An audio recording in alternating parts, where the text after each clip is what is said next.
Bienvenue dans cette revue de presse football du 11 mai 2026. Une journée chargée d'émotions, de drames, de rebondissements mercato et de réactions explosives qui transforment le visage du football mondial. Nous sommes à moins d'un mois de la Coupe du Monde 2026 en Amérique du Nord et toutes les grandes nations footballistiques vivent une fin de saison d'une intensité sans précédent.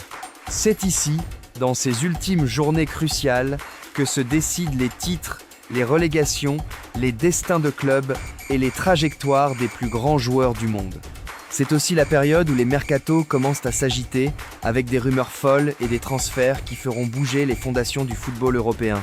Commençons comme nous le faisons toujours, par plonger dans les actualités du Sénégal, cette nation de cœur et de passion footballistique qui produit année après année des talents destinés à briller sur les plus grandes scènes. Le Sénégal vit une période d'une importance capitale. À quelques jours seulement de la participation au Mondial 2026, nos Lions de la Teranga continuent de se préparer avec la rigueur et la détermination qui les ont menés à la victoire à la Coupe d'Afrique des Nations 2025.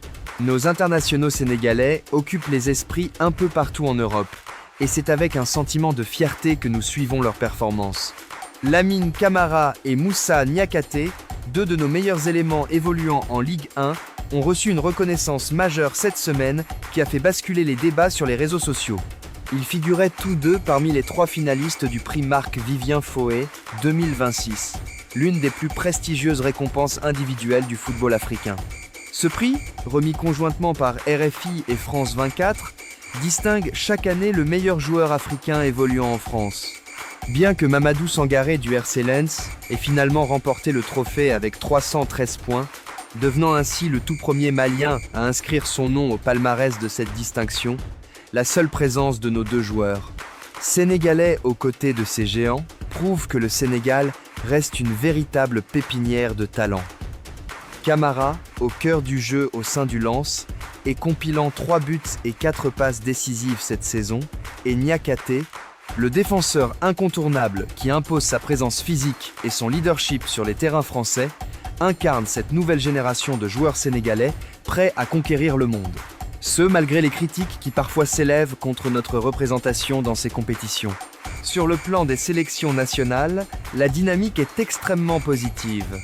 Nos Lionceaux U17 se sont déplacés en début de semaine pour le Maroc, où la Coupe d'Afrique des Nations U17 doit se dérouler du 13 mai au 2 juin 2026. Lamine Sané, le sélectionneur de cette équipe de jeunes talents, ne cache pas son ambition du tout. Ces jeunes joueurs, qui représentent l'avenir du football sénégalais, ont la chance de briller sur une scène continentale où se forgent les futures légendes. C'est dans ces compétitions que se construisent les destins de joueurs qui, dans 5 ou 10 ans, porteront le maillot vert et or sur les plus grandes compétitions. L'atmosphère dans le groupe est sereine mais concentrée. Chaque joueur sait qu'il s'agit d'une opportunité unique de montrer ses qualités et de se projeter vers les sélections supérieures. Sur le plan féminin, nos Lions du Sénégal poursuivent leur progression. Leur récent match amical contre le Burkina Faso, qui s'est soldé par un résultat de 3 buts partout, démontre la compétitivité de notre football féminin. C'était un engagement de valeur, face à une équipe africaine de première classe. Ce type d'opposition prépare nos joueuses à affronter les enjeux majeurs à venir, dans le calendrier continental et international. Du côté du mercato sénégalais et des joueurs à l'étranger, Nicolas Jackson continue de vivre un calvaire au Bayern Munich. L'ailier sénégalais, prêté par Chelsea, ne sera pas conservé par le club bavarois à l'issue de cette saison, une décision qui fait suite à des performances mitigées. Cela ouvre des perspectives intéressantes pour son avenir professionnel, avec plusieurs clubs majeurs susceptibles de se montrer intéressés. D'autres jeunes talents sénégalais comme Abdourahmane Bodji devraient poursuivre sa progression en Europe la saison prochaine, confirmant le statut du Sénégal comme une nation pourvoyeuse constante de joueurs de qualité vers les grands clubs continentaux. Le jeune attaquant sénégalais devrait poursuivre sa progression en Europe la saison prochaine selon les rapports venus du continent. Il est aussi important de souligner le partenariat signé entre le club Guelwaars et le Stade Rennais FC, une alliance stratégique pour le développement des jeunes talents sénégalais. Ce type de collaboration ouvre des portes à nos jeunes et leur donne les moyens de franchir les étapes vers les plus hauts niveaux du football professionnel européen. Le Sénégal aura à cœur de briller lors de la Coupe du Monde 2026 en Amérique du Nord. L'équipe nationale affrontera la France en première journée. Une affiche historique qui rappelle les liens particuliers entre nos deux nations. Avec le statut de champion d'Afrique en poche, le Sénégal arrive à cette compétition avec une confiance renforcée et une détermination de surpasser ses participations précédentes au mondial. Maintenant, plongeons dans la tempête internationale qui s'est abattue sur le football mondial hier soir. C'est une tempête de folie.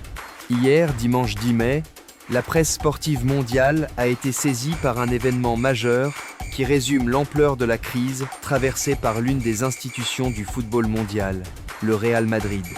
Regardons ce que les plus grands journaux sportifs de la planète ont décidé de placer à la une de leurs éditions du jour. Marca, le géant de la presse sportive madrilène, ouvre ce matin avec un titre qui fait froid dans le dos. L'effondrement. Car ce qui s'est passé au Camp Nou hier soir est bien plus qu'une défaite sportive. C'est une débâcle sans précédent. Le Real Madrid a été laminé par Barcelone sur le score impitoyable de 2-0, ce qui a permis aux Blaugranas de sécuriser mathématiquement le titre de champion d'Espagne pour la deuxième année consécutive. Un exploit, certes, pour Barcelone, mais une catastrophe sans égale pour la Maison Blanche, qui termine sa saison sans la moindre récompense. Pour la deuxième année d'affilée, le Real Madrid, le club aux 13 Ligues des Champions, rentre dans son Bernabéu sans le moindre trophée. Cette situation était impensable il y a même 2 ans. Marca insiste lourdement sur les images de désolation dans le vestiaire des merengues après le coup de sifflet final, avec des joueurs qui semblaient dépassés par les événements. Du côté de la Catalogne, AS, le quotidien barcelonien, ouvre naturellement sur le bonheur étouffant des Blaugrana. Champion, titre-t-il sobrement, en gros caractères rouges et bleus. L'édition parle de la domination écrasante de Hansi Flick, qui, depuis son arrivée, a apporté un jeu dénué de culpabilité, agressif, confiant, moderne. Barcelone joue le football que ses supporters rêvaient de voir sous son nouveau coach allemand. Et hier, au Camp Nou, avec Marcus Rashford inscrivant le premier but dès la 9 minutes et Ferran Torres enfonçant le clou à la 18 minutes, tout a semblé se dérouler selon un scénario écrit d'avance. Rashford, le jeune ailier anglais prêté par Manchester United, vit une seconde vie sous les couleurs catalanes. Il a marqué 13 buts et fourni 14 passes décisives cette saison, et Arsenal regarde avec insistance sa direction, envisageant déjà de le recruter pour le mercato estival 2026. Mundo Deportivo, l'autre poids lourd de Barcelone, crie sa joie en manchette. 2 fois champion. L'article détaille comment Barcelone a établi un avantage infranchissable de 14 points avec 3 journées à disputer. C'est une domination qui n'admet aucune contestation. Le journal revient aussi sur le vide laissé par l'absence de Kylian Mbappé au Real Madrid, blessé à la cuisse gauche.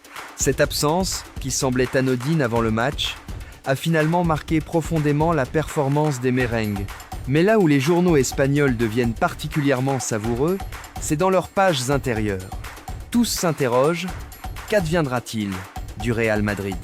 Comment un club qui, il y a 2 ans, remportait des titres avec une facilité déconcertante, peut-il se retrouver dans une telle situation de crise ? Les réponses sont multiples, et elles ne sont pas réconfortantes pour le Bernabéu. Les tensions internes au Real Madrid, qui font les gros titres en Espagne, révèlent un vestiaire déchiré par des conflits humains et sportifs profonds. Une bagarre spectaculaire a éclaté entre Aurélien Tchouaméni et Federico Valverde quelques jours plus tôt. Le choc a été tellement violent que Valverde a dû être hospitalisé. Une bagarre au Real Madrid, cela n'avait jamais été envisagé ou presque. C'est un symptôme que quelque chose se brise profondément dans cette institution. Antonio Rudiger aurait également frappé Amos Carreras lors d'une échauffourée. Et le plus embarrassant, l'altercation rapportée entre Kylian Mbappé et Vinicius Junior, les 2 superstars censés porter le club vers la gloire. Selon les rapports venus du cœur de Madrid, ces 2 joueurs ne se cherchent plus sur le terrain, ne construisent rien ensemble, et la complicité que le club tentait de vendre aux supporters n'existe tout simplement pas. Pire encore, les tensions salariales, y joue un rôle majeur. Vinicius Junior percevrait environ 20 millions d'euros nets par an, soit 5 millions de plus que Mbappé. Pour deux joueurs du même niveau de prestige à l'international, cette différence est ressentie comme profondément injuste par le Français. Mbappé lui-même a été critiqué hors du terrain. Absent du Classico pour blessure, une story Instagram montrant une attitude jugée trop désinvolte a fait le tour des réseaux sociaux et a particulièrement vexé la presse espagnole, qui l'a rappelé à ses responsabilités de leader et de buteur attendu. La Gazzetta dello Sport, en Italie, analyse cette débâcle avec le regard détaché de celui qui observe un grand empire s'écrouler lentement. Le journal italien place Barcelone à la une, naturellement, mais aussi se demande ce que le Real Madrid fera de Carlo Ancelotti après son limogeage en janvier et quel sera le destin d'Álvaro Arbeloa, l'entraîneur actuel, dont la position devient d'heure en heure plus fragile. Des rumeurs circulent déjà, confirmées par plusieurs sources. José Mourinho, l'ancien coach du Real Madrid, serait pressenti pour un possible retour au Bernabéu cet été. Une succession de managers en crise sur une même saison, c'est le symptôme d'une institution qui perd ses repères. En premier lieu, la situation est tout aussi palpitante, mais d'une nature radicalement différente. Cette fin de saison se décide littéralement en quelques matchs décisifs. Arsenal, leader actuel avec 76 points, détient un léger avantage sur Manchester City, qui en compte 71, mais les Citizens ont encore un match en retard à disputer, ce qui crée une incertitude majeure. C'est une lutte sans merci entre les Londoniens et les Mancuniens pour le titre suprême de la Première Ligue anglaise, l'une des plus belles finales de championnat que nous ayons vues depuis des années. L'équipe, le journal français de référence, revient sur la stabilité fragile d'Arsenal sous la direction de Mikel Arteta et aussi sur la reconquête éclair de Manchester City ces dernières semaines. City a remporté une éclatante victoire contre Brentford cette semaine, avec un excellent triplé signé par Erling Haaland, Jeremy Doku et Omar Marmoush. Ces trois noms symbolisent le potentiel offensif que possède Pep Guardiola, qui semble avoir enfin trouvé la bonne formule en cette fin de saison critique. Haaland de lui-même continue sa trajectoire exceptionnelle, s'apprêtant à dépasser le record de Cristiano Ronaldo au sein de Manchester United. Avec 146 buts en 168 matchs pour Manchester City, le jeune Norvégien a montré une efficacité redoutable qui éclipse les plus grands buteurs de l'histoire du club anglais. Ronaldo, lui, avait mis 346 matchs pour marquer 145 buts à Old Trafford. La comparaison est frappante. Haaland marque en moyenne un but tous les 94 minutes, tandis que Ronaldo marquait un but tous les 183 minutes à Manchester United lors de son premier passage. Manchester City a aussi remporté la Coupe de la Ligue en battant Arsenal par 2-0 en finale à Wembley, marquant ainsi la 9e fois dans son histoire que le club remporte ce trophée. C'est une consolation pour City face à la bataille féroce pour le titre en championnat. Liverpool, le champion en titre, vit une fin de saison décevante comparée à ses aspirations initiales. Dimanche, les Reds ont dû se contenter d'un match nul 1-1 à Anfield contre Chelsea, un résultat qui a provoqué des sifflets du public d'Anfield, une scène rare et très inquiétante pour le club. Rion Gumoa, le jeune talent, a été remplacé à la 67e minute sur crampe, mais les supporters ont vivement réagi, pensant que c'était une mauvaise décision tactique de la part de Arne Slot. Le coach néerlandais a dû expliquer post-match que le jeune joueur souffrait réellement de crampes. Liverpool doit absolument assurer sa qualification pour la Ligue des Champions la saison prochaine, ce qui devrait être dans les cordes d'une équipe de son envergure, mais les résultats ces dernières semaines laissent planer des doutes. Chelsea, de son côté, célèbre un point tout simplement magnifique. Samedi, les Blues ont arraché ce nul 1-1 précieux à Anfield après une série cauchemardesque de 6 défaites consécutives. C'est Callum McFarlane, le nouvel entraîneur de Chelsea depuis le limogeage de Liam Rosenior, qui a enregistré son premier point sur le banc du club de Londres.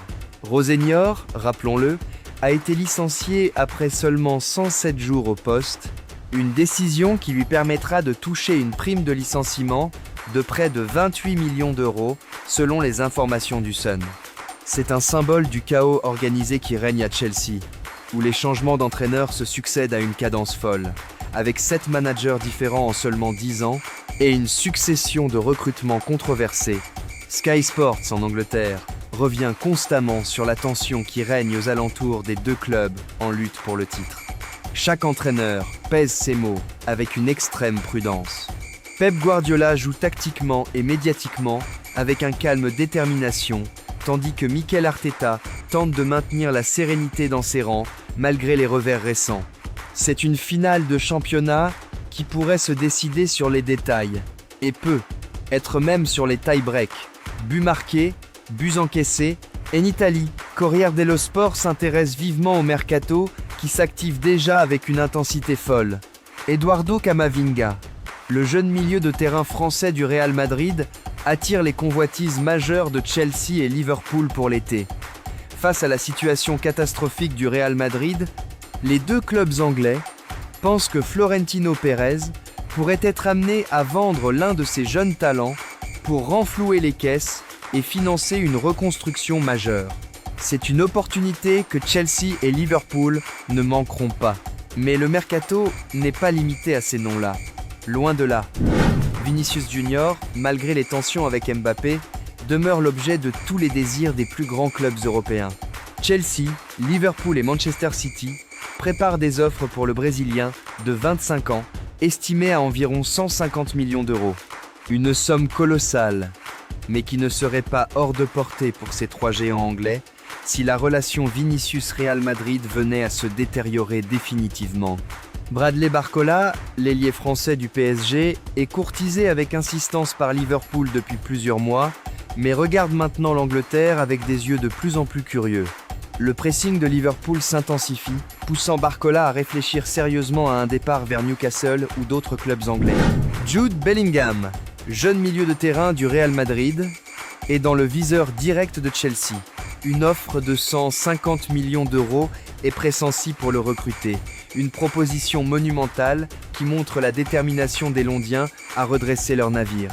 Kenan Yildiz, le jeune attaquant turc de 20 ans à la Juventus, est courtisé par Arsenal et Chelsea, avec sa valeur marchande estimée à 140 millions d'euros selon le CS. Si la Juve ne parvient pas à le sécuriser avec une prolongation, le montant de son transfert sera XXL. Adam Wharton, le défenseur central de Crystal Palace, âgé de 21 ans, intéresse fortement Liverpool, Chelsea et Manchester United. Manchester United envisage déjà un investissement de 100 millions d'euros pour le recruter, ce qui montre l'intensité de la compétition pour les jeunes talents anglais. Rafael Leao, l'ailier portugais de l'AC Milan, intéresse vivement Arsenal, qu'il estime à 70 millions d'euros. Après 7 ans à Milan sans être devenu la star attendue, Léo pourrait avoir besoin d'un changement de cadre pour relancer sa carrière. Gonçalo Inacio, le défenseur central du Sporting CP âgé de 24 ans, est suivi de près par Chelsea, Liverpool et Manchester United, selon les informations convergentes de la presse britannique. Une bataille d'enchères s'annonce pour le joueur portugais, qui pourrait bien faire exploser les records de transferts défensifs. Crysencio Summerville, malgré les difficultés de West Ham en Premier League, attire les convoitises des plus grands clubs anglais. Yann Diomande est sur les tablettes de Liverpool depuis des mois, avec le PSG qui commence aussi à faire entrer le joueur en ligne de mire. Anthony Gordon, l'ailier de Newcastle, demande des prix fous. Newcastle réclame 150 millions d'euros minimum pour lâcher son joueur, une somme qui repousse même les plus grands clubs européens. Marcus Rashford, actuellement prêté à Barcelone, ne sera pas conservé par Manchester United si le club catalan ne lève pas son option d'achat. Arsenal regarde déjà la direction de Rashford à Barcelone, envisageant une possible récupération du joueur anglais dans le cadre de son projet ambitieux pour la saison prochaine. Grégory Lorenzi, l'ancien directeur sportif du Stade Brest, se dirige vers l'OM plutôt que vers Nice, selon les dernières informations mercato. C'est une nouvelle majeure qui affecte l'équilibre des forces en Ligue 1. Nathan Zézé, le défenseur qui évoluait en Arabie Saoudite, pourrait déjà quitter le royaume pour rejoindre la Première Ligue. William Gomes, l'ailier brésilien de 20 ans du FC Porto, est pisté par Chelsea pour un montant estimé à 65 millions d'euros. Ce montant fait de lui l'une des cibles prioritaires des Blues. qui cherchent désespérément à renforcer leur secteur offensif et à retrouver la compétitivité. Lautaro Martinez, l'attaquant argentin de l'Inter Milan, demeure courtisé par les géants européens, mais sa signature avec Inter jusqu'en 2028 complique les choses. Cependant, si le prix est suffisamment élevé, Inter pourrait être tenté de négocier. Mady Benatia, ancien directeur sportif de l'OM, cherche une nouvelle opportunité après son départ de Marseille. Plusieurs clubs majeurs lui font des propositions, montrant l'estime dont il jouit dans le milieu. Déclarations et réactions choquent. Au-delà du simple mercato, ce mois de mai 2026 est riche en déclarations explosives et en réactions de joueurs et d'entraîneurs qui font buzz sur les réseaux sociaux. Nasser Al-Khelaifi, le président du PSG, a exprimé son admiration sans limite pour Luis Enrique, le coach qui a mené le PSG en finale de la Ligue des Champions. Ce que Luis a fait, honnêtement, il a révolutionné le football, pas seulement Paris. Ce qu'il a déjà accompli, ce en quoi il croit, je suis si fier de lui. C'est vraiment le meilleur coach du monde. Une déclaration de soutien inconditionnel qui renforce la position d'Enrique face aux critiques.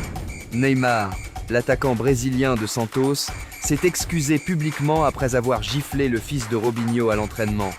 Cela aurait dû se régler entre nous. C'était un malentendu à l'entraînement, une réaction de ma part, et j'ai un peu dépassé les bornes.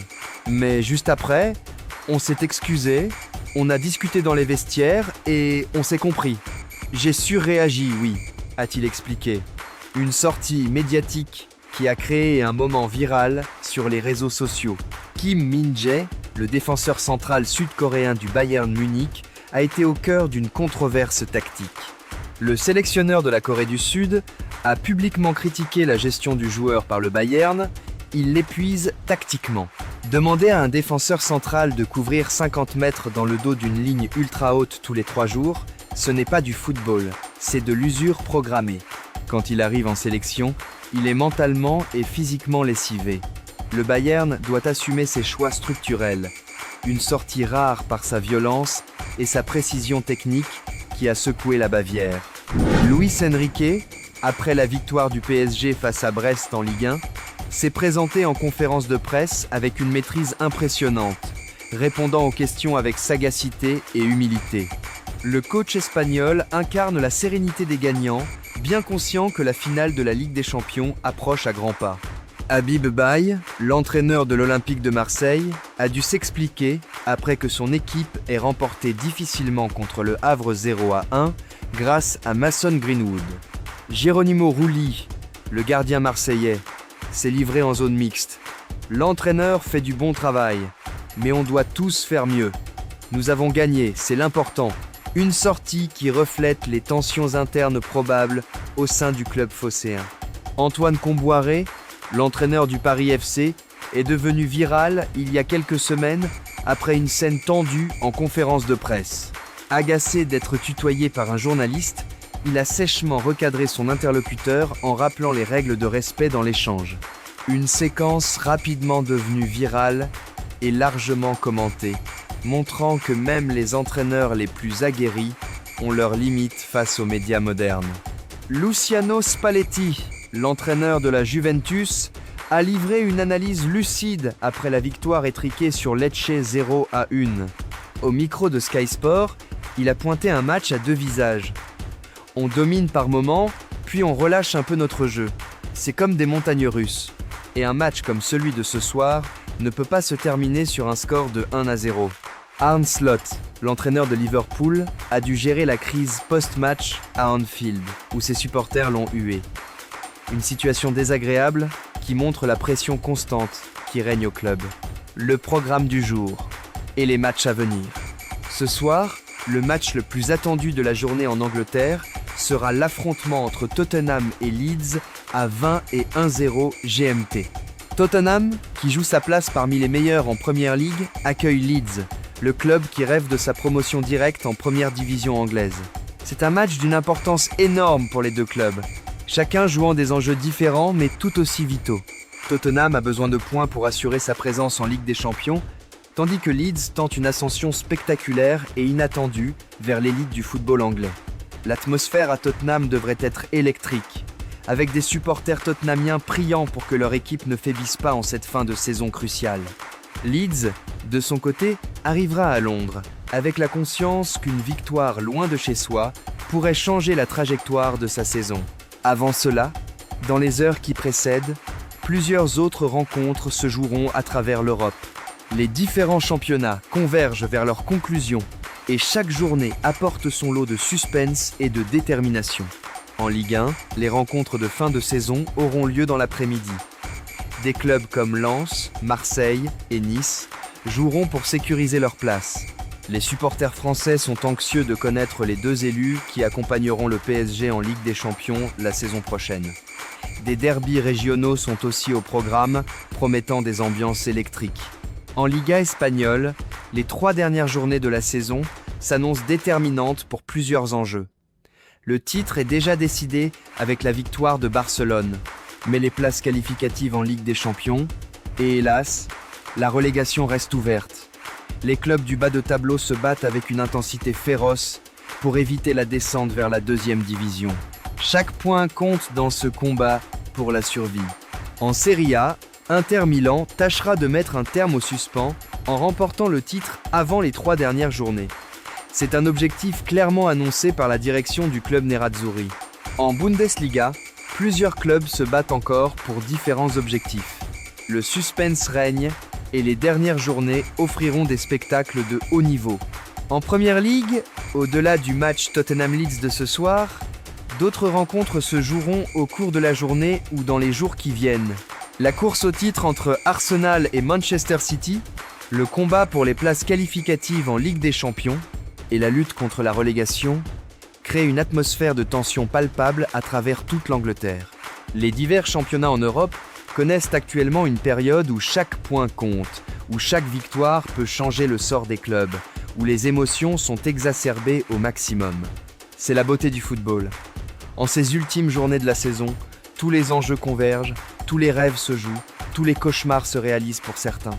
Ce qui est frappant en cette période de mai 2026, c'est que le football continue de nous offrir des histoires extraordinaires. Hier, au Camp Nou, Barcelone a écrit un chapitre de gloire en remportant le titre espagnol avec la sérénité de champions établis. Pendant ce temps, le Real Madrid s'enfonçait dans une crise existentielle qui remet en question l'avenir même de l'institution. Ces deux réalités contrastées montrent comment le football peut basculer d'un extrême à l'autre en l'espace de quelques mois.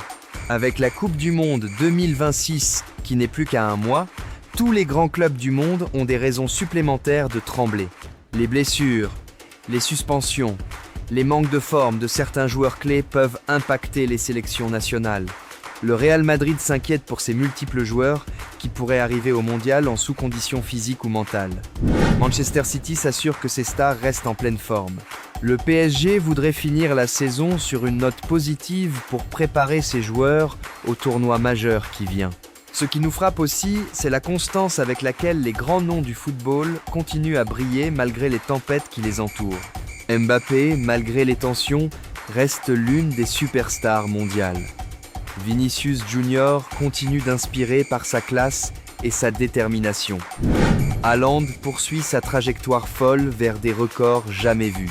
Dembélé a montré qu'avec le bon projet et le bon environnement, même les talents qui ont connu des années difficiles peuvent retrouver des sommets. Lewandowski, les jeunes stars émergentes comme Lamine Yamal, tous ces noms qui font vibrer les supporters du monde entier sont en ce moment même engagés dans les ultimes batailles de cette saison, 2025 à 2026, qui resteront gravés dans la mémoire du football. C'est ce mélange détonnant d'émotions, de drames, de rédemption et de crise qui fait du football le sport le plus passionnant au monde. Chaque jour de mai apporte son lot de surprises, et nous ne pouvons qu'attendre avec impatience ce qui nous réserve les derniers jours avant le grand spectacle mondial. Merci de nous avoir suivis dans cette revue de presse captivante, dense et riche qui vous a plongé au cœur de l'actualité footballistique mondiale. À demain pour de nouvelles aventures dans l'univers passionnant du ballon rond.